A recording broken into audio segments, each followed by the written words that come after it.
आज हम लोग डिस्कस करेंगे मल्टीप्लिकेशन थ्योरम ऑन प्रोबेबिलिटी। मतलब इससे पहले हम लोग 13.1 जो हम लोग का एक्सरसाइज है उसमें हम लोग देख चुके हैं कि अगर कोई प्रोबेबिलिटी ऑफ ई इवेंट अगर हो चुका इवेंट होता है तो इसको लिखने का जो तरीका है, जैसे एफ इवेंट के बारे में बात करें तो उसको लिखते हैं ऐसे: probability of E intersection F. मतलब ये इसमें ई इवेंट हो चुका इवेंट होता था और जो नया इवेंट होता था एफ, जो कि डिपेंड करता था इस ई के ऊपर, तब हम उसको लिखते थे इंटरसेक्शन में ऊपर और नीचे में हो चुका इवेंट को, और यहाँ लिखते थे एफ बाई ई। जैसे एक एग्जांपल लेते हैं, मान लेते हैं ए बाई बी लिखा है। इसका मतलब ये हुआ कि बी इवेंट हो चुका इवेंट है और ऊपर में probability of A intersection B लिखाएगा। ये हम लोग पहले पढ़ चुके हैं। इसी से आज हम लोग को एक दूसरा फॉर्म निकालेंगे। अगर हम इसको क्रॉस मल्टीप्लाई कर दें, इसको उठा के इधर ले आए, तो ये बन जाएगा क्या? Probability of A by B multiplied with probability of B is equal to probability of A intersection B. अब ये क्या हुआ? इसको थोड़ा ध्यान से देखें तो क्या हम लोग इसको ऐसे लिख सकते हैं: probability of B probability of A by B. आगे पीछे सिर्फ लिखें, मल्टीप्लाई में आगे पीछे तो कोई दिक्कत होता नहीं है, इसीलिए हम इसको ऐसे लिख दिए। यहाँ पर ये इवेंट हो चुका इवेंट है, मतलब ये हुआ होगा, उसके बाद ये इवेंट हुआ होगा। यहाँ पर हम लोग वही काम किए थे, ये इवेंट हो चुका था तब ना ये इवेंट हुआ, ये होने के बाद ये इवेंट हुआ था। तो इसीलिए यहाँ पे बी को पहले लिखे हैं और बाद में लिखे हैं probability of A by B. इसका मतलब हो रहा है कि ये फर्स्ट इवेंट है मान लेते हैं और ये सेकंड इवेंट है। इसमें हम लोग बोल सकते हैं कि ये जो इवेंट हुआ है, कौन सा इवेंट? ये वाला इवेंट। ये इवेंट होने के बाद ये इवेंट हुआ है और एक दूसरे के ऊपर ये डिपेंड कर रहा है। क्या है? ये डिपेंड कर रहा है। कैसे डिपेंड कर रहा है? ये बी इवेंट होगा, उसके हिसाब से ही हम लोग का ए इवेंट होगा। अगर बी इवेंट नहीं होता, बी इवेंट अगर हुआ मान लेते हैं और बी किसी दूसरे इवेंट के ऊपर डिपेंड नहीं करता, अलग से ए देते, बाई में बी नहीं आता इसका। क्यों? क्योंकि ये दोनों एक दूसरे से इंडिपेंडेंट है। क्लियर है? इंडिपेंडेंट का मतलब होता है कि कोई भी इवेंट दूसरे इवेंट के साथ कुछ लिंक नहीं होगा। जैसे हम लोग बना रहे थे, इंटरसेक्शन लिख रहे थे यहाँ पर, ठीक है? तो उसमें क्या हो रहा था, लिंक कर रहे थे कि वो लिंक था, हाँ, कुछ ना कुछ एलिमेंट उसमें भी आ रहा था, ए और बी में कोई रिलेशन बन रहा था। यहाँ पे कोई रिलेशन नहीं बनेगा ए और बी में। ए और बी में कोई भी रिलेशन अगर नहीं बनेगा तो उसको बोलते हैं हम लोग इंडिपेंडेंट इवेंट। लिखते भी वही है, ठीक है, लिख रहे वही चीज है, मगर हो क्या रहा है इसमें, पी बी और पी ए को अगर मल्टीप्लाई करेंगे सिंगल सिंगल नंबर को तो वो इंटरसेक्शन के साथ इक्वल आता है। और इसमें P A sorry P B को पी ए बाई बी, ये क्या हुआ? लिंक हो गया इसके साथ, ठीक है, ये लिंक हो गया। क्लियर है? अभी हम लोग इसी चीज को यहाँ पे डिस्कस करेंगे, ये चीज यहाँ पे बोला गया है।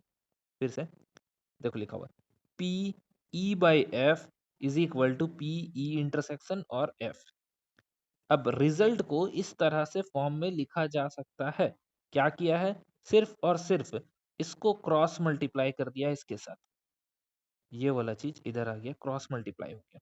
तो बन गया है पी एफ और ई बाई एफ, और ये जो इंटरसेक्शन वाला पार्ट है यहाँ लिखना है। फिर यहाँ पे एक और चीज बोला है कि अगर नीचे में ई होता तो क्या होता? क्रॉस हो जाता, वो भी सेम चीज बनता। यहाँ देखो लिखा हुआ है, ठीक है। तो मतलब हम लोग को सिर्फ एक ही कंक्लूजन निकला है कि अगर कोई भी बाई में रहता है तो उसको क्रॉस कर दिया गया। यही चीज मल्टीप्लिकेशन थ्योरम बन गया है। यही चीज हम लोग का क्या बन गया? Multiplication theorem. The above result is known as the multiplication rule of the probability. अब ये चीज को कैसे बनाना है, क्वेश्चन कैसा होगा, क्या लिखेंगे, कैसे बनाएंगे, वो अभी देखते हैं। जैसे एग्जाम्पल नंबर 8 के बारे में बात करें। एन अर्न कंटेन 10 ब्लैक और 5 वाइट बॉल। एक अर्न है, एक गमला होगा, ठीक है ना, जिसमें क्या दिया गया है? 5 ब्लैक और 4 सॉरी 10 ब्लैक, 10 ब्लैक और 5 वाइट बॉल दिया गया है। अब ये दोनों चीज को अलग अलग अभी एक एक ही अर्न में डाला हुआ है, ठीक है। अब यहाँ से हम लोग को बोला जा रहा है कि 2 बॉल्स आर ड्रॉन, 2 बॉल को निकाला जाएगा। अब जब 2 बॉल को निकाला जाएगा तो हम लोग के दिमाग में एक ही चीज चलता है कि बॉक्स में सारा बॉल है। अब हम लोग इसमें से 2 बॉल निकाल रहे हैं, तो हो सकता है हाथ डालेंगे और दोनों बॉल एक साथ पकड़ के निकाल देंगे, या फिर बॉल का साइज़ बड़ा-बड़ा होगा, तो वो नहीं निकल पा रहा, तो एक-एक करके 1 बाय 1 निकालेंगे। ठीक है? तो 1 बाय 1 में जब दोनों एक साथ निकाले तो कोई दिक्कत नहीं था, क्यों? क्योंकि दोनों एक साथ निकाले तो आराम से निकल गया। मगर 1 बाय 1 में एक कंडीशन आ जाता है कि जो पहला बॉल निकाले थे, क्या उसको वापस रख दें, उसके बाद दूसरा बॉल निकालें, या फिर एक बॉल निकाल के उसको साइड कर दिए हैं और फिर दूसरा बॉल निकाल रहे हैं। ठीक है? तो यहाँ पे 2 केस आता है 1 बाय 1 का केस। और अगर एक साथ बोलेगा तब उसमें कोई केस नहीं बनता है कि एक-एक कर एक रखना है, एक वापस निकालना है, ऐसा कुछ नहीं बनता क्योंकि दोनों बॉल एक साथ निकाल रहे हैं। बट 1 बाय 1 अगर जब बोलेगा तब उसमें केस बन जाता है। क्या बन जाता है? एक बनता है विथ रिप्लेसमेंट और एक बनता है विदाउट रिप्लेसमेंट। ठीक है? अभी देखते हैं यहाँ क्या बोलना चाह रहा है। यहाँ पे बोला है कि 2 balls are drawn from urn one after another without replacement। अभी बताएं, और वही चीज यहाँ पे लिख दिया। क्या बोला है यहाँ पे? विदाउट रिप्लेसमेंट, मतलब वापस नहीं रखना। अभी यहाँ पे बोले थे सेकंड नंबर वाला, वापस नहीं रखना है। 1 बाय 1 निकाला जाएगा मगर वापस नहीं रखना है। ठीक है? मतलब एक बॉल अगर निकाले हैं, तो अगर जैसे यहाँ पे टोटल बॉल है 10 और 5 15, 15 बॉल है, तो 15 बॉल में से एक बॉल निकाल लिए तो दूसरा बार में कितना होगा? 14 बॉल होगा। क्यों होगा? क्योंकि एक बॉल क्या किया गया? निकाल लिया गया है। What is the probability that both drawn are black ball? दोनों में ब्लैक बॉल आएगा, इसका क्या प्रोबेबिलिटी है? पहली बात तो ब्लैक बॉल कितना था हम लोग के पास? ब्लैक बॉल है 10। पहला बार में 10/15 होगा, ये तो हम लोग को पता चल गया। दूसरा बार में होगा 9/15। कैसे 9/15 होगा? क्योंकि 10 में से एक बॉल निकाले, वो एक बॉल को साइड कर दिए। यहाँ बचा है 9 बॉल। अब 9 में से 14 होगा, क्यों? यहाँ 15 बॉल था, यहाँ पे हो गया एक कम, तो 14 हो गया।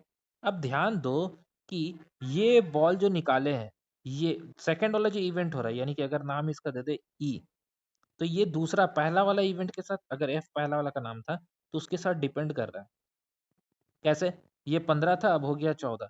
इसका मतलब ये डिपेंड किया उसके ऊपर। अगर वहाँ कम नहीं होता, अगर वहाँ बोल देता विथ रिप्लेसमेंट, तो कम नहीं होता। कम नहीं होता तो डिपेंड नहीं करता। ये डिपेंड कर रहा है क्योंकि एक बॉल कम हो गया, इसीलिए इसका प्रोबेबिलिटी भी अलग आया। नहीं तो सेम प्रोबेबिलिटी आता है इसके साथ। तो अगर पहला वाला इवेंट को एफ नाम दिए, तो दूसरा इवेंट का नाम क्या होगा? ई बाई एफ। सेकंड वाला इवेंट का नाम हो जाएगा ई बाई एफ। एफ इवेंट हो चुका है, प्रोबेबिलिटी ऑफ एफ हो चुका है, उसके बाद ई बाई एफ निकाला है। तो यहाँ पे क्या बोला, उसी चीज को समझाने का कोशिश किया है।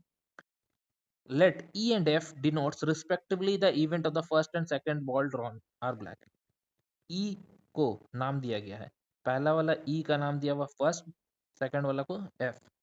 मतलब यहाँ पे हम एफ लिखे थे, ठीक है, तो वो उल्टा लिखा है, ई और एफ लिखा है, कोई दिक्कत नहीं है। तो we have find E intersection F और पी ई एफ। ये जो लिखा है पी ई एफ, इसका मतलब भी वही चीज होता है, इंटरसेक्शन। ठीक है, इसको ई और एफ लिख दिया। अभी जो चीज़ हम बताएं, ये अलग अलग जो निकाल के दिखाएं, यही अलग अलग चीज़ अभी पीछे में निकाली। देखते हैं, ये रहा। पहले निकाला ई, ई पहला इवेंट था, 10/15 निकाला। अब यहाँ कुछ वर्ड में लिखा है, नहीं भी लिखेंगे तो चल जाएगा। ये दूसरा वाला 9/14 आया, क्यों? जो कि हम बताएं, F by E, F by E. और ये लिखा है multiplication rule of probability we have, ये फॉर्मूला है, वैल्यूज को पुट किया 3/7। ठीक है, ये इतना लंबा ऐसे क्वेश्चन पूछता नहीं है हम लोग को। ये जब भी पूछेगा तो एक एक नंबर का क्वेश्चन पूछता है, तो इतना लंबा चौड़ा लिखने का जरूरत नहीं है। बट आगे लंबा क्वेश्चन आएगा तो उस टाइम में लिखना पड़ेगा। तो फिलहाल ये नॉलेज के लिए रहना रखना है कि पहले किसको निकाल के क्या क्या लिखना है। ठीक है, ये जो येलो में रखें उसको देख लेना है। ठीक है, ये वाला नहीं भी लिखेंगे ये लाइन को तो काम चल जाएगा। फिलहाल ये था हम लोग का एक क्वेश्चन जो यहाँ पे कंप्लीट हो गया। अब दूसरा यहाँ पे कुछ लिखा है, multiplication rule of the probability more than 2 event. दो से ज़्यादा भी हो सकता है, जरूरी नहीं कि सिर्फ 2 ही इवेंट होगा। अब हो सकता है 3 बॉल निकालने बोल देगा तो 3 बॉल निकालने बोलेगा तो उसके लिए भी तो कुछ होना चाहिए ना। तो यहाँ लिखा है पी ई एफ जी। अगर ई एफ जी कोई इवेंट है तो उसका इंटरसेक्शन कैसे निकलेगा? पहले पी ई निकलेगा, फिर पी ई बाई एफ निकलेगा। यहाँ तक तो हम लोग पढ़ ही चुके हैं। तीसरा जो होगा जी ई इंटरसेक्शन एफ आएगा। ठीक है, इसको दूसरे तरीके से लिखे, ये जो ई इंटरसेक्शन एफ लिखा हुआ दिख रहा है, थोड़ा कंफ्यूजिंग दिख रहा होगा, तो ये लिख देंगे इसको।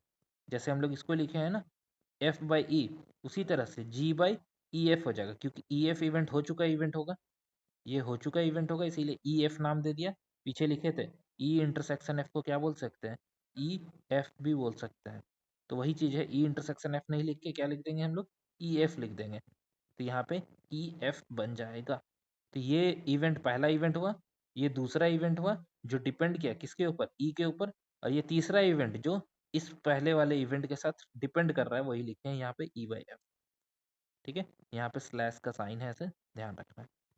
फिलहाल आगे बढ़ते हैं। एक क्वेश्चन जब 3 का पूछा है तो 3 वाला क्वेश्चन देना बनता है।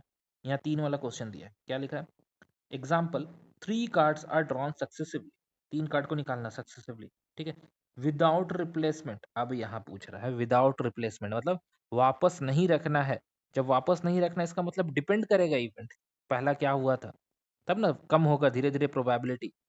दूसरा, a pack of 52 well shuffled card, what is the probability that the first 2 card are king.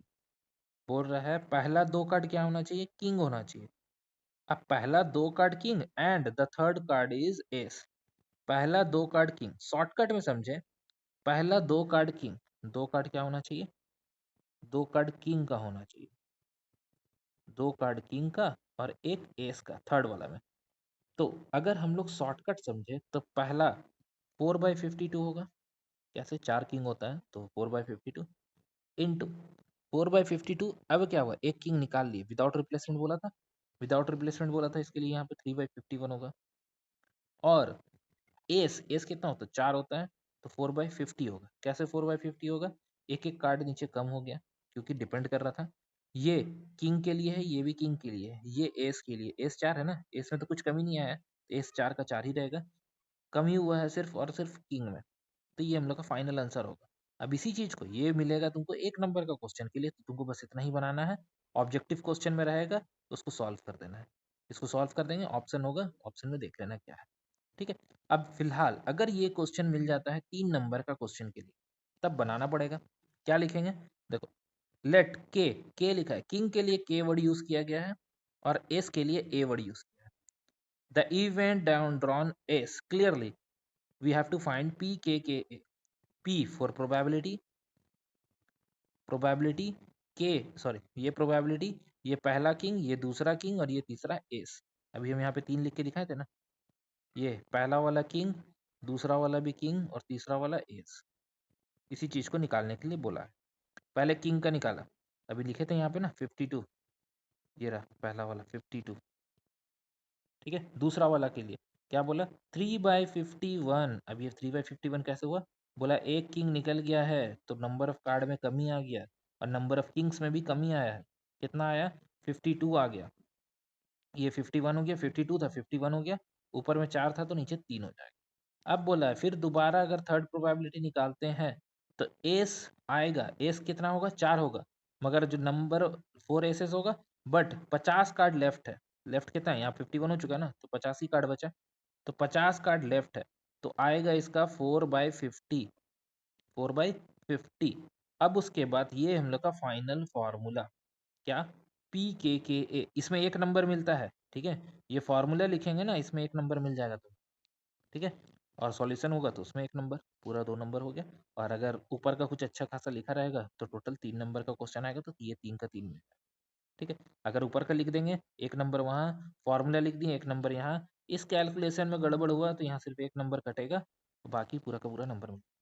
ठीक है, फिलहाल जो हम पीछे लिखे थे वही चीज वापस यहाँ पर आ गया, 4/52, 3/51, 4/50, सबको मल्टीप्लाई किया, ये आंसर आया। ठीक है, अब इसको पॉइंट में निकालने का कोशिश नहीं करना है क्योंकि बहुत बड़ा नंबर है। ठीक है, नेक्स्ट टॉपिक है इंडिपेंडेंट इवेंट। अब ये क्या है, इंडिपेंडेंट जैसे कि अभी हम बताए थे। ठीक है, यहाँ पर बोला है consider the experiment of the drawing card from 52 playing card, एक कंडीशन दिया हुआ है, 52 प्लेइंग कार्ड्स है। ठीक है, वहां से क्या कर रहे हैं हम लोग, कार्ड निकाल रहे हैं, in which the elementary event are assumed to be equally likely. ये समझ के चलना है कि सारा इवेंट क्या है, इक्वली लाइकली, सब में जितना चांस आ रहा है सब सेम सेम आएगा chance. E and F denotes the event the card drawn is spade। जो कार्ड निकालेंगे वो स्पीड होगा। स्पीड कितना होता है, अब कार्ड्स के बारे में, स्पीड होता है 30, तो यहाँ लिखा है देखो 30। और दूसरा वाला बोला गया है the card drawn is S, the card drawn is S. S क्या होता है, 4 होता है, तो 4/52। ई और एफ दो अलग अलग इवेंट है, ठीक है। अब यहाँ पर क्या बोला, इंटरसेक्शन का बात करें तो इंटरसेक्शन कितना आ रहा है, 1 आ रहा है। कैसे, दोनों में कॉमन कार्ड, एस और स्पेड में कॉमन कार्ड होता है। एस तो चारों में, चार में आता है ना, चारों में होता है। स्पेड में भी होता है, क्लब में भी होता है, डायमंड में भी होता है, हार्ट में भी होता है, सब में होता है 4। तो यहाँ पे हम लोग इसके बारे में बात कर रहे हैं, क्लब के बारे में। ये क्लब है पूरा 13 का 13, उसमें एस जो है कॉमन है, क्योंकि एस इसमें यहाँ लिखा हुआ है इसीलिए। तो इसका प्रोबेबिलिटी जो निकाले वो 1/4 आया। कैसे पता, हम लोग को इंटरसेक्शन को ऊपर लिखते हैं पहले, ये इंटरसेक्शन है और ये क्या है, प्रोबेबिलिटी ऑफ एफ। इंटरसेक्शन यानी कि 152, ये रहा 152, इस 152 को हम लोग लिखे हैं यहाँ पे। और नीचे 1/3, कौन सा 1/3, ये वाला, इसका 1/3 को हम लोग क्या किए, यहाँ पे लिख दिए 1/4 के साथ। फाइनली क्या मिला, यहाँ आप लोग को पता चला कि पी एफ जो है 1/4 है, जो कि ई एफ है। We can say that the occurrence of f has not affect the probability of occurrence of e. We have also, तो यहाँ से हम लोग को पता चला कि जो हम लोग का एफ है वो ऑकर नहीं कर रहा है ऑफ द इवेंट ऑल्सो, ठीक है। तो इसका मतलब हुआ कि अगर हम लोग E/F निकालते हैं तो वो एफ आ जाएगा, यानी कि ये जो दिख रहा है हम लोग का 1/13 जो आया है, 1/13 जो आया है वो एक्चुअली में तो एफ ही आया है ना, यानी कि सेम सेम इवेंट आ गया, ठीक है। अगर सेम सेम इवेंट आ गया एफ के साथ, एफ ऊपर में निकाले थे क्या हम लोग, हाँ एफ निकाले थे, यहाँ पे एफ था, ये वाला एफ था, ठीक है। यहाँ पे एफ निकाले थे, वही एफ अगर वापस आ गया है, इसका मतलब है ये वाला चीज डिपेंड कर रहा है इसके ऊपर, ठीक है। तो अगर ऐसा कोई क्वेश्चन आता है, ऐसे भी हम बता ही दिए कि अगर इफेक्ट करेगा या इफेक्ट नहीं करेगा, तो यहाँ लिखा है, पढ़ते हैं इसको again. 1/Pf 1/13 equal to Pe/f shows that the occurrence of the event E not affect the probability of the occurrence of the event F. E जो है वो इफेक्ट नहीं कर रहा है F के ऊपर, मतलब उन दोनों में जो आ रहा है सेम सेम हो जा रहा है। जैसे कि ये वाला वैल्यू निकाल लेते हैं और ये F जो है वो इक्वल आ रहा है किसके साथ, F/E के साथ।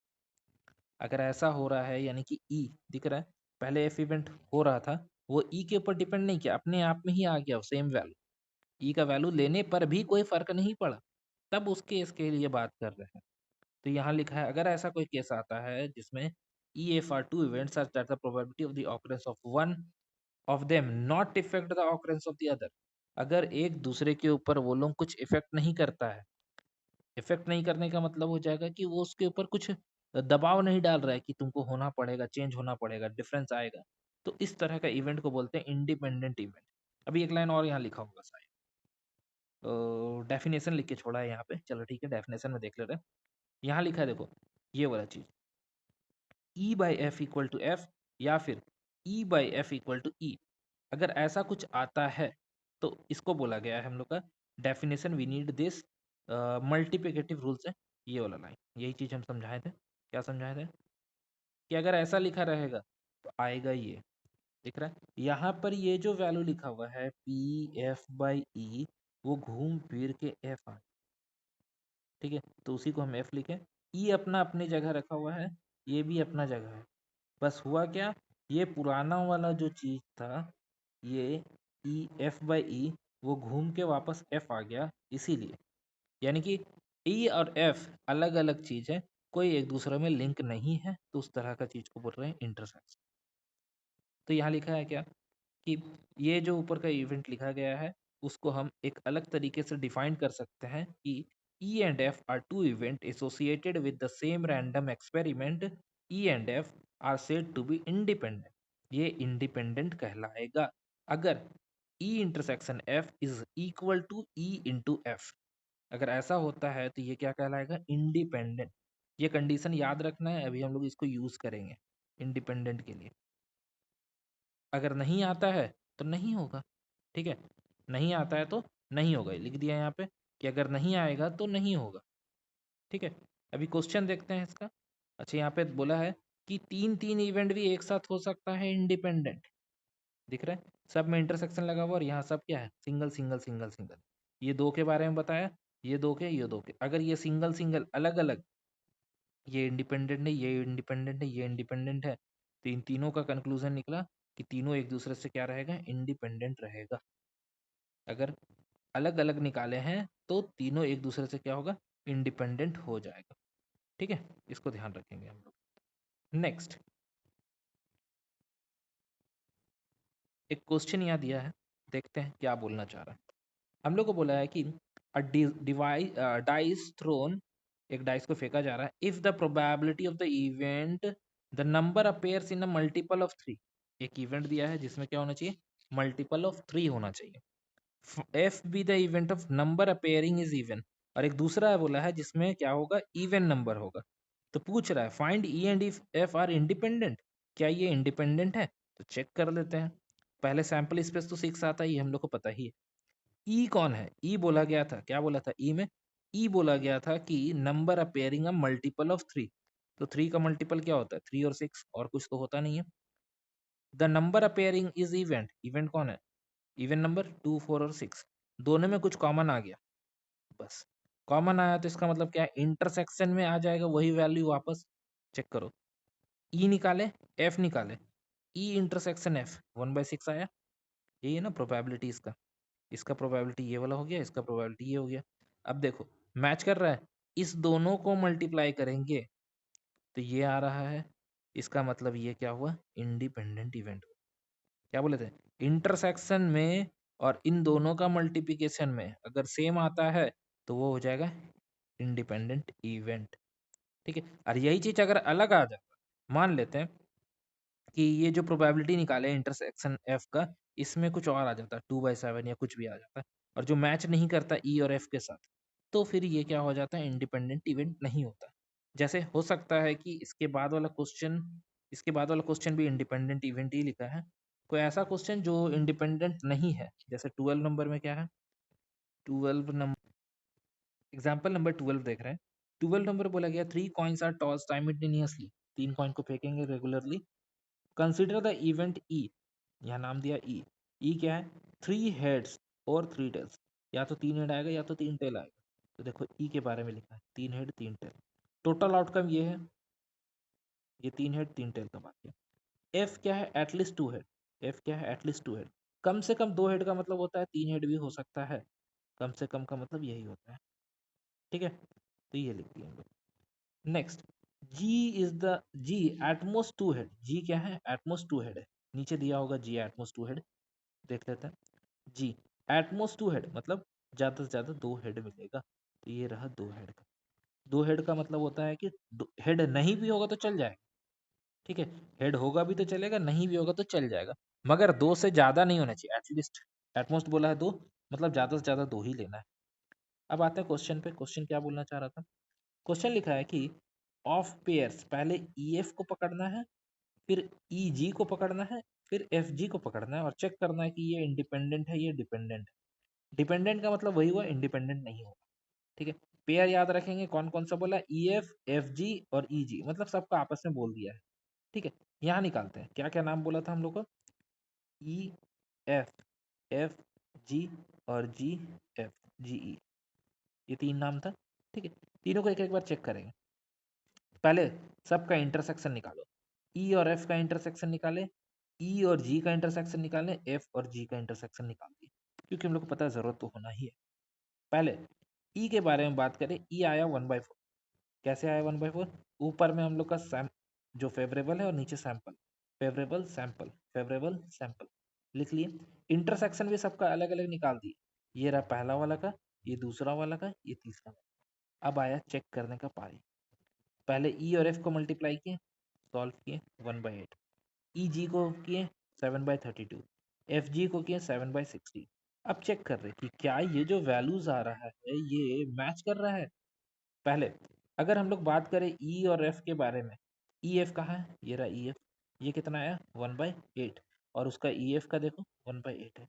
हाँ, दोनों मैच कर रहा है, मैच कर रहा तो क्या है ये, इंडिपेंडेंट। ठीक है, दूसरा अगर हम ई जी का बात करें, ई जी, ई जी का कितना है 7/32, और ई जी यहाँ पे कितना है 1/8, इसका मतलब है ये क्या हुआ, डिपेंडेंट। ये इंडिपेंडेंट नहीं हुआ ना, क्योंकि सेम नहीं आया, देखो नॉट इक्वल लिखा है। यहाँ 7/32 है और यहाँ 1/8 है, यहाँ से सेम है। तीसरा वाला 7/16 है और ये 3/8 है, ये भी क्या है, नॉट इक्वल है। इसका मतलब ये भी क्या हो गया, इंडिपेंडेंट हो गया। तो ये था हम लोग का इंडिपेंडेंट और डिपेंडेंट का